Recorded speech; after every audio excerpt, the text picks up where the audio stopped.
Dengan saya Permadi Arya. Mana nih yang katanya mau menggal leher saya? Tungguin dari kemarin kagak nongol-nongol. Saya tinggal di mana kalian sudah tahu. Karena seorang Banser itu harus satu komando. Satu komando di bawah Panglima tertinggi Banser, Ketum GP Ansor Gus Yakut. Dan arahan Ketum untuk Pilpres, silakan secara pribadi dukung capres masing-masing, tapi jangan bawa-bawa atribut organisasi. Saya aja yang tukang bikin video, saya tidak pernah pakai atribut organisasi. Kecintaan saya ini dalam rangka dukung-mendukung. Hari ini di Diklatser Banser di Kota Magelang. Jadi saya ikut Diklatser ini karena Dan Alfa ngasih tahu bahwa ini Diklatser untuk Banser yang terberat di seluruh Nusantara. Dan saya kesini untuk membuktikan kata-kata Dan Alfa itu benar apa tidak. Dan ternyata benar. Luar biasa, luar biasa. Nggak dikasih tidur, malam naik gunung, tapi here I am. Now I am a Banser. Saya sudah lewati semua Diklatser yang terberat yang Banser pernah punya, dan saya di sini sekarang. Saya seorang Banser. Saya lulus. Dan apa? Saya Banser. Mereka yang menerjunkan agen proxy war untuk menghancurkan, untuk memecah belah umat Islam minimal. Maka kita lihat lagi, Abu Janda itu siapa? Kami mengajak Anda untuk ikut serta membebaskan tanah wakaf, pembangunan dan program kaderisasi pemimpin muslim yang kuat memegang syariat dan sunnah. Yakinlah bahwa janji balasan Allah tidak terkira dalam perhitungan manusia. Salah satu janji Allah dalam Al-Quran, وَمَا أَنْفَقْتُم مِّن شَيْءٍ فَهُوَ يُخْلِفُهُ وَهُوَ خَيْرُ الرَّازِقِينَ. Dan apa saja yang kamu infakkan, Allah akan menggantinya, dan dialah pemberi rezeki yang terbaik. Rasulullah juga menyerukan dengan sabdanya, "Anfiq ya Bilal, wala takhsha min dzil arsy iqlala." Berinfaklah wahai Bilal, jangan takut dipersedikit hartamu oleh zat yang memiliki arsy. Pondok Pesantren Syariah Al-Jalil, program tahfidz hadis Al-Quran, penanaman akidah yang kuat dalam rangka kaderisasi pemimpin muslim yang siap terjun di tengah masyarakat, membentengi akidah mereka, serta membela agama dan syariat, menjaga sunnah nabawiyah. Kami tidak melihat nominal berapapun yang Anda tanam, tapi niat mulia Anda lah, baik yang diniatkan untuk diri Anda, terutama untuk orang tua Anda yang mungkin sudah rindu menanti sedekah jariah Anda. Hormat kami untuk Anda semuanya. Kami kan terus bersamamu, untukmu Mahat Al-Jalil tercinta. Kami penuhi panggilanmu.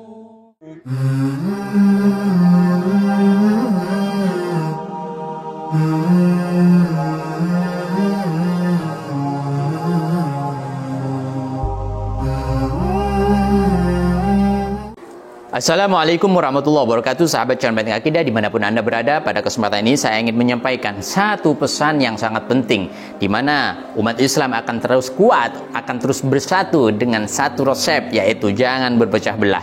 Karena di dalam Al-Quran sudah diingatkan, wa'tasimu bihablillahi jami'a wa la tafarraqu. Itu adalah nasihat penting dan sentral dan harus kita pegang baik-baik. Maka di situ juga Allah menyampaikan dengan jelas, detail sekali, supaya kita tidak lalai di dalam masalah persatuan dan menjaga persatuan ini. Wala takunu kalladzina tafarraqu wakhtalafu min ba'di ma ja'ahumul bayyinat.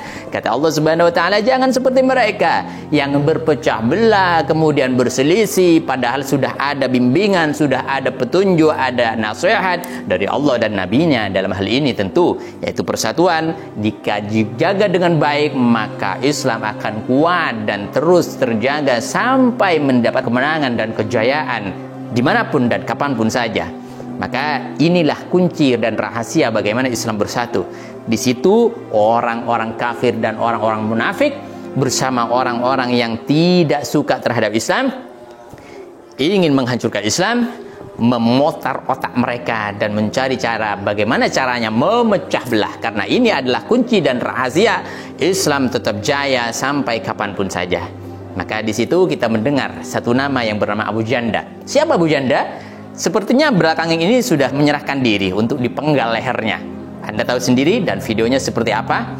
Di situ kita bertanya-tanya, siapa sih Abu Janda? Dia anaknya tokoh bukan, kemudian anaknya konglomerat bukan, dia anaknya proklamator bukan, tapi aman-aman saja, tidak tersentuh oleh hukum. Kita tidak tahu. Kalau misalkan dia anaknya tokoh, anaknya proklamator, seperti misalkan Sukmawati umpamanya, maka wajar-wajar saja. Dia anaknya tokoh, dia tidak bisa tersentuh hukum, maka ini masuk akal. tapi di sini adalah Abu Janda. Siapa Abu Janda? Maka kita sampaikan saat ini adalah sejarah yang terus berulang, dan ini tidak hanya sekali ini saja. Dari zaman ke zaman, dari zamannya para sahabat, kita lihat siapa Abdurrahman bin Muljam.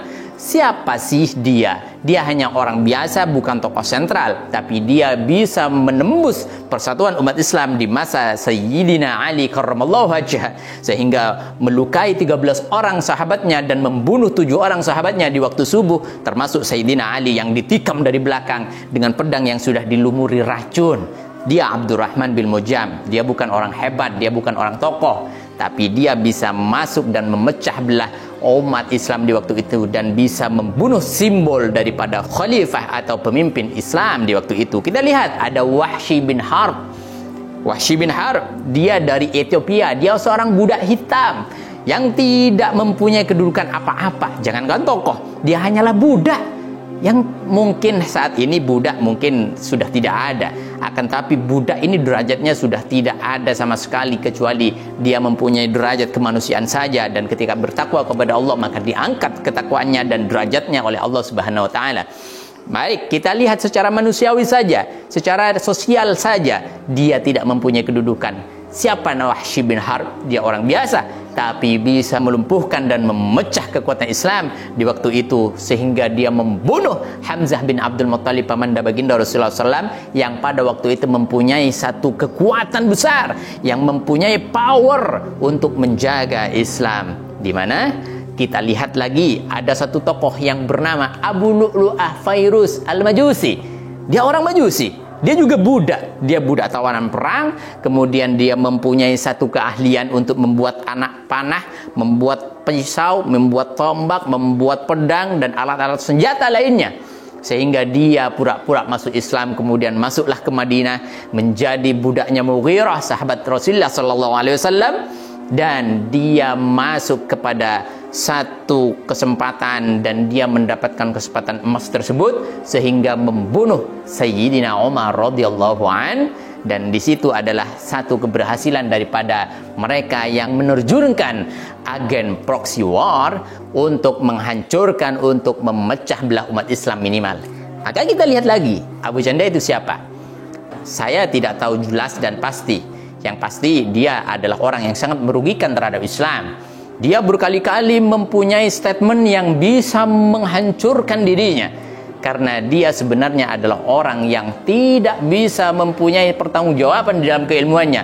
Cuman namanya saja Ustadz Al-Bollywoodi. Dan saya herannya banyak tokoh-tokoh dan pemuda-pemuda kita itu ngefan kepada dia, sampai bisa diangkat sebagai pelatih, mentor ya di organisasi Islam salah satunya. Ini sangat miris sekali, dan ini adalah satu kesempatan orang-orang kafir semakin mencengkeram terhadap Islam untuk memecah kesatuan dan persatuan umat Islam.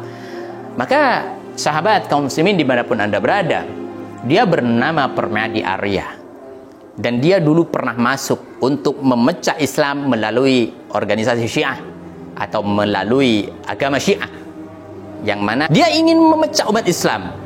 Tapi di Indonesia Syiah tidak laku, dan dia tidak mempunyai hasil yang signifikan dan maksimal di dalam upayanya untuk memecah. Tapi dia sekali lagi, tidak mungkin orang kafir, orang munafik membiayai seseorang yang tidak mempunyai akal yang encer, yang cerdik di dalam upaya-upaya siasat-siasat licik untuk memecah umat Islam. Dia membayar, kemudian dia mampu masuk ke dalam organisasi besar Islam. Dan di mana orang-orang pada tidak bisa melihat dan tidak bisa menyadari bahwa ini adalah kaki tangan Dajjal yang diutus untuk memecah belah umat. Ini sejarah terus berulang, dan ini tidak akan pernah berakhir sampai kapanpun. Di mana ja'al haq zahaqal batil, ini tidak akan pernah habis. Semuanya terus bergulir seperti itu. Maka kita pandai-pandailah kita. Maka dari itu pandai-pandailah kita membaca sejarah, pahami agama, dan bagaimana sejarah para leluhur-leluhur kita, para pejuang-pejuang Islam dari para anbiya, sahabat, tabi'in, dan orang-orang soleh terdahulu, di mana mereka dengan kuat memegang satu bendera la ilaha illallah Muhammad Rasulullah sebagai bingkai persatuan umat Islam seluruh dunia dan dimanapun berada. Maka kita dari pelajaran kali ini memetik satu hikmah dan kesimpulan. waspada, hati-hati, di mana Anda mempunyai satu potensi dipecah dan dibelah oleh orang-orang kafir dengan orang yang menyusup dan disusupkan kepada orang Islam juga. Maka ini satu pesan, jangan sampai lalai, jaga anak diri kita, umat Islam, anak cucu semuanya, jangan sampai menjadi korban daripada kebiadaban dan upaya-upaya licik orang-orang kafir. Demikian ini yang bisa kita sampaikan, kurang lebihnya mohon maaf. Wabillahi taufiq wal hidayah. Assalamualaikum warahmatullahi wabarakatuh. Kami mengajak Anda untuk ikut serta membebaskan tanah wakaf, pembangunan dan program kaderisasi pemimpin muslim yang kuat memegang syariat dan sunnah. Yakinlah bahwa janji balasan Allah tidak terkira dalam perhitungan manusia. Salah satu janji Allah dalam Al-Quran, وَمَا أَنْفَقْتُم مِّن شَيْءٍ فَهُوَ يُخْلِفُهُ وَهُوَ خَيْرُ الرَّازِقِينَ. Dan apa saja yang kamu infakkan, Allah akan menggantinya, dan dialah pemberi rezeki yang terbaik. Rasulullah juga menyerukan dengan sabdanya, "Anfiq ya Bilal, wala takhsha min dzil arsy iqlala."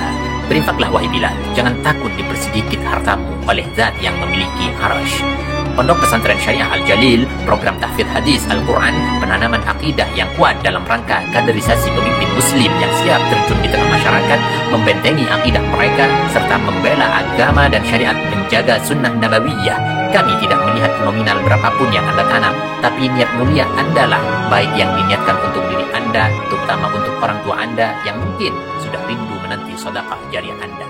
Hormat kami untuk Anda semuanya. Kami kan terus bersamamu, untukmu Mahat Al-Jalil tercinta. Kami penuhi panggilanmu, untukmu.